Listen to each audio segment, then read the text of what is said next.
नमस्कार दोस्तों। तो आज की दो बुक है मेरे पे। ये है, आप देख सकते हैं, एस के पांडे सर की तरफ से आने वाली प्राचीन भारत एवं राजपूत काल, और ये है भारत का प्राचीन भारत का इतिहास, सॉरी, आर एस शर्मा। ठीक है, तो रामचरण शर्मा काफ़ी फेमस बुक रही है और काफ़ी टॉपर भी इसे सजेस्ट करते हैं कि भाई आपको यूपीएससी एग्ज़ाम अगर पीसीएस लेवल की दे रहे हो तो आपको ये पढ़नी ज़रूरी है।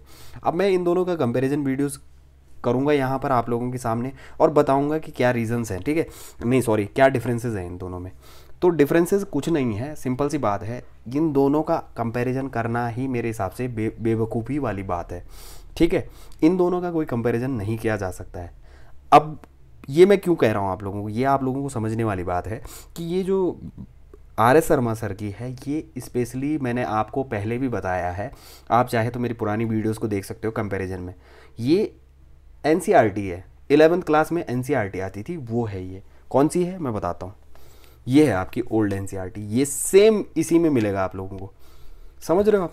ये सेम एनसीईआरटी है, यही वाली है ये। अब ये एनसीईआरटी है और ये specially exam point of view के हिसाब से देख सकते हैं, सिविल सेवा एवं अन्य परीक्षाओं के लिए एक प्रमाणिक पुस्तक। इसमें कहीं ऐसी बात नहीं लिखी गई है कि ये सिविल सेवा के लिए इस्तेमाल करने के लिए बनाई गई, कहीं नहीं लिखा गया है। ठीक है, एक 11th क्लास में जो नॉलेज हमारे को प्राचीन भारत इतिहास का चाहिए वो इसमें है। मतलब यानी कि ये बेसिक कॉन्सेप्ट को क्लियर करने के लिए अच्छे से ये बुक दी गई है। ऐसा नहीं है कि आप इसको इसके साथ कंपैरिजन कर लो कैसा रहेगा क्या रहेगा। अब मैं बताता हूँ लेने की कंडीशन क्या हो सकती है अलग अलग। तो देखो, प्रत्येक एग्जाम का सिलेबस अलग होता है। ठीक है, जैसे अलग मतलब ज़्यादा डिफरेंसेस नहीं होता है। अगर हिस्ट्री पकड़ा जाए तो अगर आप स्टेट पीएससी का ले लेंगे, आप यूपीएससी का ले लेंगे, तो कुछ सिमिलैरिटी भी होती हैं। बट मैं जहाँ तक समझ पा रहा हूँ इन बुक्स को, यहाँ पर ये पहले थोड़ा सा कंपैरिजन पेजेस के हिसाब से, क्वालिटी के, प्राइस के हिसाब से और पेजेस के हिसाब से देख लेते हैं, उसके बाद मैं टॉपिक पे बात करता हूँ। ठीक है, तो यहाँ पर अगर आप प्राइस देखेंगे तो इसमें 325 एमआरपी है, इसकी 450 रुपये है। ठीक है, पेजेस की भी जहाँ तक मैं बात करूँ तो इसमें आप अगर पेजेस देखेंगे, वैसे तो मेरे हिसाब से ये कंपैरिजन करना बेकार वाली बात हो रही है, बट फिर भी मैं आप लोगों को एक बार थोड़ा सा आपकी तसल्ली के लिए इसको दूर कर लेता हूँ। ये देख सकते हैं 353। ठीक है, और इसमें कितने हैं 608।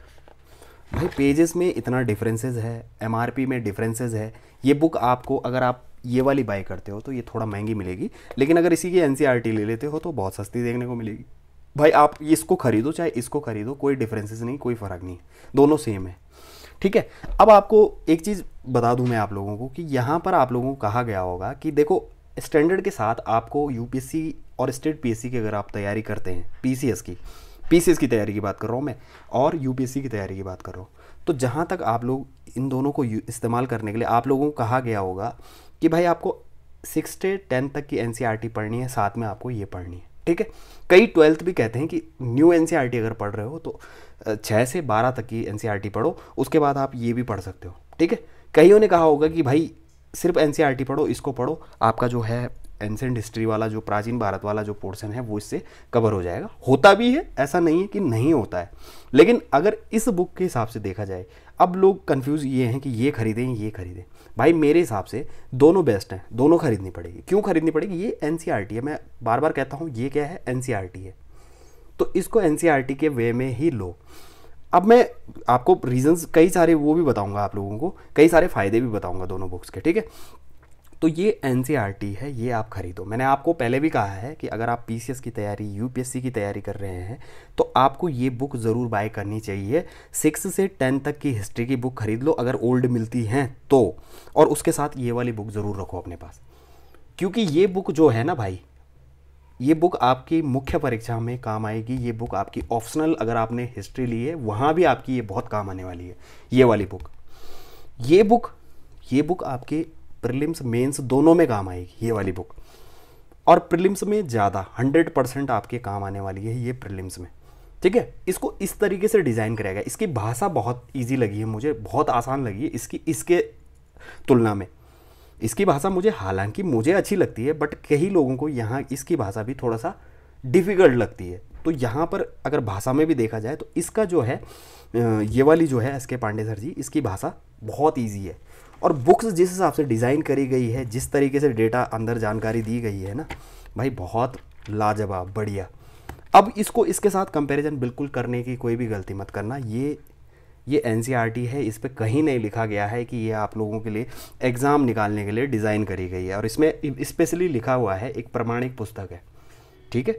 अब लेने की कंडीशन क्या होती है, मैं कहता हूँ यूपीएससी और पीसीएस अगर तैयारी कर रहे हो तो दोनों कंडीशन में आपको 6 से 10 तक की आपको एनसीईआरटी अगर ओल्ड मिल जाती हैं, नहीं तो फोटोकॉपी ओल्ड वैसे मिल जाती हैं कहीं ना कहीं, बट अगर इन केस नहीं मिलती है तो आप फोटोकॉपी भी यूज़ कर सकते हो 6 से 10th क्लास तक की, कितनी 6 से 10th क्लास की ओल्ड एनसीईआरटी, और उसके साथ 11th क्लास की इसको मिला लो, हो गई आपकी पूरा कॉम्बिनेशन 6 to 12, क्योंकि 11th में प्राचीन आता है और 12th में आपका 11th में आपका प्राचीन और मध्यकालीन आ जाता है और 12th में आपका मॉडर्न हिस्ट्री आ जाता है। तो यहाँ पर ये समझ गए आप लोग, ठीक है। तो इसको लेना है एनसीईआरटी के तौर पे और इसको लेना है आपको स्टैंडर्ड के तौर पे, दोनों ले सकते हो आप, और दोनों से आपकी तैयारी बेस्ट हो जाएगी, ठीक है। अगर प्राचीन भारत का रोल बहुत ज़्यादा है सिलेबस में, अगर ज़्यादा रोल नहीं लग रहा है तो आप खाली इसको और एनसीईआरटी को साथ में रख सकते हो। एनसीईआरटी से आपका बेसिक मजबूत होगा मेरे हिसाब से, उससे बहुत ज़्यादा अगर क्वेश्चन खुद बना सकते हो, अच्छे से बना सकते हो, तो मेरे हिसाब से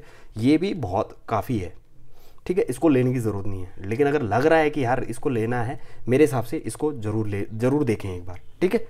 अब बात कर लेते हैं यहाँ पर अतिरिक्त देखने की। बाकी कई एग्ज़ाम होते हैं ऐसे छोटे मोटे एग्ज़ाम, जैसे मैं छोटे एग्ज़ाम की बात ये नहीं कर रहा कि 1 डे एग्ज़ाम की बात कर रहा हूँ।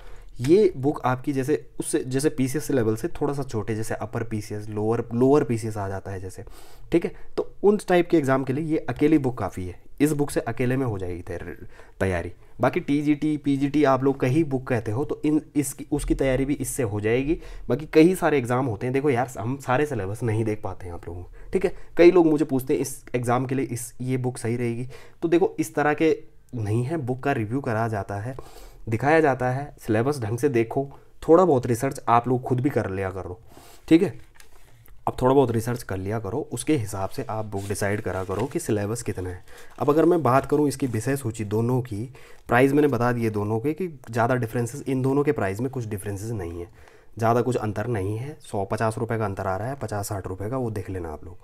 बाकी यहाँ पर विषय सूची, इसकी विषय सूची में ये सब चीज़ें हैं और इसकी यहाँ से शुरू होती है। अब ये तो भाई 11th क्लास में हमें कितना कुछ जानने की ज़रूरत है उस हिसाब से यहाँ पर दिया हुआ है, बट ये कई टॉपर ने क्या करा है, सजेस्ट करी है आप लोगों को, तो कुछ रीजंस होंगे जिस हिसाब से उन्होंने सजेस्ट करी है ये बुक आप लोगों को, ठीक है। कुछ रीजंस हैं जिससे वो ज़्यादातर टॉपर तो यही कहते हैं कि भाई आपका बेसिक जो है वो इससे अच्छा हो जाता है, और होता भी है, ऐसा नहीं कि नहीं होता है, होता है। अब यहाँ पर ये रही आपकी विषय सूची, इसमें 33 चैप्टर्स हैं। अब किस हिसाब से दिए हुए हैं, जो 11th क्लास की, जो मेरे हिसाब से 11th क्लास के हिसाब से 11-12 के हिसाब से जो डेटा था, वो जानकारी है, वो इसमें पर्याप्त है, ठीक है। तो ये और इसका कभी भी कंपैरिजन करने का प्रयास मत करा करो, क्योंकि ये अलग प्रोस्पेक्टिव से है और ये अलग प्रोस्पेक्टिव से है। तो ये स्पेशली डिज़ाइन एग्ज़ाम के लिए है, तो इसको बिल्कुल डेफिनेटली आप इसको भी बाय कर सकते हो।